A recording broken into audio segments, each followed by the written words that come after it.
magaca Eebbe yaan ku bilaabaynaa ee naxariis guud iyo mid gaaraba naxariista. qaybta koowaad guud ahaan waxay ka hadlaysaa dhalashadii sayid maxamed, korriimadiisii, barbaarintiisii, waxbarashadiisii iyo siduu dadka iyo dalka u bartay, tegiddiisii xajka iyo ka soo noqoshadiisii berbera iyo wixii uu kala kulmay iyo markuu ka baxay, degiddii qoryo weyn, abaabuliddii daraawiishta iyo siduu isugu dubariday, warbixin Ingiriisku qoray iyo bilowgii dhaqdhaqaaqa, dilkii Garaad Cali iyo wixii keenay, markay daraawiishii ogaadeen u guurtay iyo waxay ka muteen, dagaalkii xabashida ee Jigjiga, duulaankii u horreeyey, kala kicii Gurdumi, Goondagooye iyo wixii ka dhacay, duulaankii xabashida iyo markay daraawiishtu Nugaal ku soo noqotay, tan iyo dagaalkii Afbakayle markuu dhacay. dhalashadii sayid maxamed wax lala yaabo ma aha haddii nin wadaad ahi dadkuu ka dhashay ka tago ama ka guuro oo degmo kale dhex dego, ha yaqaano ama yuu aqoone, ha ka fogaadeen ama ha u dhowaadeene, sidaasuna waa culimmada alabkeeda, meel kasta ha joogeene, maxaa yeelay ninka wadaadka ahi wuxuu rumaysan yahay meeluu joogaba ama meeshuu tagaba inuu Ilaahay maganti yahay, oo dadka meesha uu tegay deggan la walaal yahay, oo iyaguna diinka ka baranayaan, isna xoolo iyo xurmaba ka helaayo. taariikh aan la xusuusnayn cidina sheegi karin ayaa Sheekh Xasan Nuur oo sayid maxamed awowgiis ahaa ka tegey gobolka Qallaafo oo ah dhulka Webi Shabeelle ku magacaaban, halkaas oo beeshuu ka dhashay degganayd. wuxuu u kacay Nugaal oo ahayd dal wanaagsan, duunyadana hodan ka ah, si fiicanna loogu noolaan karay, culimmaduna had iyo jeer u xoolo doonan jireen. Sheekh Xasan markuu Nugaal muddo joogay oo uu dadkii iyo dalkii kala bartay, xoolo fiicanna ka helay, waxa gashay hawo guur, dabadeedna wuxuu guursaday gabar reer Nugaaleed ah oo magaceeda lagu tibaaxay Khadiijo Jaamac. hal lama oga in afadaasi min weyntii ahayd iyo in kale. shiikhu Nugaal wuxuu ku guursaday 4 dumar ah oo u dhalay carruur badan. carruurtaa tiradooda waxaa lagu sheegay 12 wiil iyo 11 gabdhood. waxaa la wariyey in Sheekh Cabdille oo sayid maxamed aabbihiis ahaa carruurtaas ugu weynaa. Sheekh Cabdille Xasan wuxuu ku dhashay sida la wariyey dooxada la yidhaahdo Casuura oo magaalada Laascaanood dhinaca waqooyi galbeed ka xigta, una jirta hilaada dhowr iyo 30 mayl. wuxuu ku koray kuna barbaaray diintana ku bartay gobolka Nugaaleed oo barwaaqo ahaa, dabadeedna reerkoodii wuxuu noqday dad Nugaal rasmi ahaan u deggan. waxaa la wariyey Sheekh Cabdille isagoo 26 jir ah inuu guursaday gabadha la yidhaahdo Timiro Seed Magan, kuna caan baxday Caro Seed. waxaa la yidhi waxay u dhashay 10 carruur ah, waxaana u weynaa Maxamed. hase ahaatee Sheekh Cabdulle carruurtii uu dhalay waxay tiradoodu gaaraysaa 30. Sheekh Cabdille Xasan daraawiish dhiskeedii waa ka qayb galay, dagaalada badankoodiina waa ka talagalay, wuxuuna ku dhintay xaruntii daraawiishta Taleex 1913. qabrigiisuna waxaa laga dhisay qubad caan ah. qabrigii Sheekh Cabdulle Xasan Taleex. maxamed Sheekh Cabdille Xasan wuxuu ku dhashay dhulka loo yaqaan Ciid Nugaaleed ama Laaso oo ah degmada Buuhoodle, balliga la yidhaahdo Sacmadeeqo oo magaalada Buuhoodle 7 mayl u jira, kana xiga dhinaca waqooyi. wuxuu dhashay guga la baxay Gobaysane, waxaana la sheegay inuu ahaa gu barwaaqo ah oo dad iyo duunyo wixii dhashay ay hanaqaad noqdeen. wuxuu dhashay Ababaaraha markay taariikhdu ahayd 1856. rag taariikhda daraawiishta wax ka qoray waxay yidhaahdeen sayidku wuxuu dhashay 1864, hase ahaatee ta daraawiishi waa diiday. daraawiish badankeedu waxay yidhaahdeen sayid maxamed 3 meelood ayuu nebi maxamed kala mid ahaa, magaca, dada iyo jihaadka. hase ahaatee sheekadaasi inoo caddayn mayso guguu dhashay. wuxuu ku koray Nugaal, dadkooduna wuxuu ahaa xoololay daaqsato ah.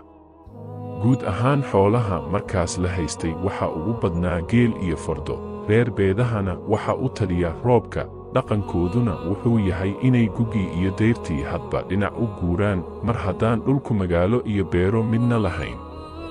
dabeecadda ayaa qof walba waxay ku abuuraysaa inuu xoolo raac noqdo. sidaas daraaddeed waxaan odhan karnaa sayid maxamed carruurnimadiisii wuxuu ahaa xoolo raac, lamana sheegin carruurta kale wuxuu kaga duwanaa ama dheeraa. sidii dhaqanka Soomaalidu u badnaa ama raaskuu Sayid Maxamed ka dhashay hiddo u lahaa 7 jir baa quraanka loogu bilaabay. macallinkii quraanka u dhigi jiray waxaa lagu naanaysi jiray kud quraan. Maxamed 10 jirkii buu quraanka ku dhameeyey, taasina wax lala yaabo ma aha oo ardada ayaa sidaas u badnayd. wiilnimadiisii waxaa lagu sheegi jiray fahmo badnaan iyo firfircooni. waxaa hubaal ah haddii wiilku quraanka dhammeeyo in calaamooyinkii macallinnimadu ka muuqato, isla markaasna cilmiga barashadiisa lagu gargaaro. sidaas daraaddeed ayaa Maxamed aabbihiis kutubta cilmiga ah ugu bilaabay, taasina waxay dhalisay inuu culimmada xerta ah oo cilmiga raacanaysa la fariisto, markay degmada dhex marayaanna raaco oo la socdo. hase yeeshee gadaalkii xertii buu ka mid noqday, taasina waxay dhaxal siisay in lagu magacaabo Aw Maxamed Sheekh Cabdille. magacaasu wuxuu siiyey ama u kordhiyey xurmo iyo xushmad gaar ah oo uu ku helay diinta xaggeeda. dhulku masaajid iyo madaaris midna ma lahayn, oo wuxuu ahaa miyi, waxaase jiray meelo xeri deggan tahay iyo dugsiyo quraanka lagu barto iyo meelo laysugu yimaado xilliyo aan gonayn iyo meelo lagu shiro ama diinta lagu akhristo ama lagu kala warqaato ama wixii dan ah la isku weydaarsado. waxaa kaloo jiray wakhtiyaal caan ah oo sharciga islaamku jideeyey in laysu yimaado sida 2 iidood oo kale oo wacdi iyo waano la kala qaato. haddaba waxaa hubaal ah in Aw Maxamed shirarkaas culimmada diintu markay dadka wacdiga iyo waanada u jeedinayaan ka faa'iidaysan jiray. sheeko ku tiri kuteen ah waxaannu ku maqalnay in Aw Maxamed soddomaadkiisii dhul badan oo dalka gudihiisa ah oo kala duwan maray isagoo cilmi doon ah. hase ahaatee taasi run iyo been miday tahay lama oga. waxaase la wariyey inuu cilmiga ka bartay shiikh la odhan jiray Sheekh Abukar Sheekh Ibraahim, laguna naanaysi jiray Abukar Fooldheere, oo degmadiisu ahayd dhinaca waqooyi ee webi Shabeelle. waxaa la wariyey Sayid Maxamed baa eegay ceelka walwaal, kolkaasuu dherarkiisii la yaabay oo wuxuu yidhi, cilmigii Abukar Fooldheere ayaa buuxin lahaa. meel kasta cilmiga ha ka barto, nin kastaba ha ka akhristee. waxaa hubaal ah inuu Sayid Maxamed diinta islaamka iyo afka carabiga aad u yiqiin, gaar ahaan qaybta loo yaqaan cilmi aale oo afka carabiga furaha u ah. markaasna wuxuu la baxay Sheekh Maxamed Sheekh Cabdille. tegiddiisii xajka waxaa caado u ahaa wadaadka iyo ninka waayeelka ah oo magac ku yeedho inuu had iyo jeer xajka hamiyo. sidaa daraaddeed kolkuu Sheekh Maxamed sano 30 ku jiray wuxuu u sodcaalay dalka Xijaas si uu xajka u soo guto, diintana u soo kororsado. waxaana sii raacay koox culimo ah oo reer nugaaleed u badan. lama caddayn karo inuu isagu madax u ahaa iyo in kale, waxaase kooxdaas ka mid ahaa 2 abtiyaashiis ah, Xaaji Aadan Seed iyo Obsiye Seed.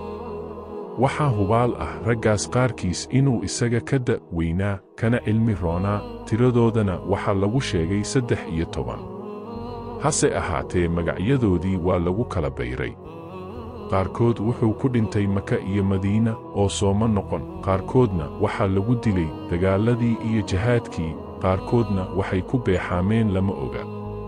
Sheekh Maxamed hadduu xajkii gutay wuxuu isku dayey inuu culimmada Maka joogta cilmiga ka kororsado. waayadaasna ninkii xaramka soo galaa intuu doono ayuu joogi karay, xeer u diidayeyna ma jirin. dabadeedna culimo badan oo reer Maka ah iyo kuwo kala duwan oo dalal dibadda ka soo xajiyey ayay isbarteen, sheekona waa dhex martay.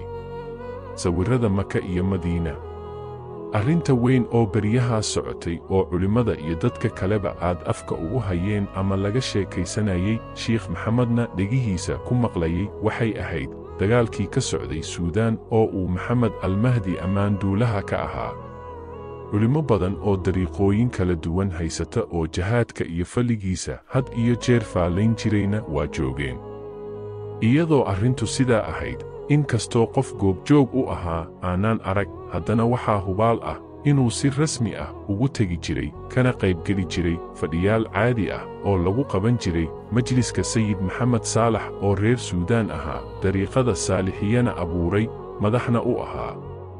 dabadeedna Sheekh Maxamed Saalax iyo xertiisii baa lays bartay, taasina waxay dhaxal siisay inuu u riyaaqo dariiqada saalixiya oo ahayd laan ka mid ah dariiqada Axmadiya.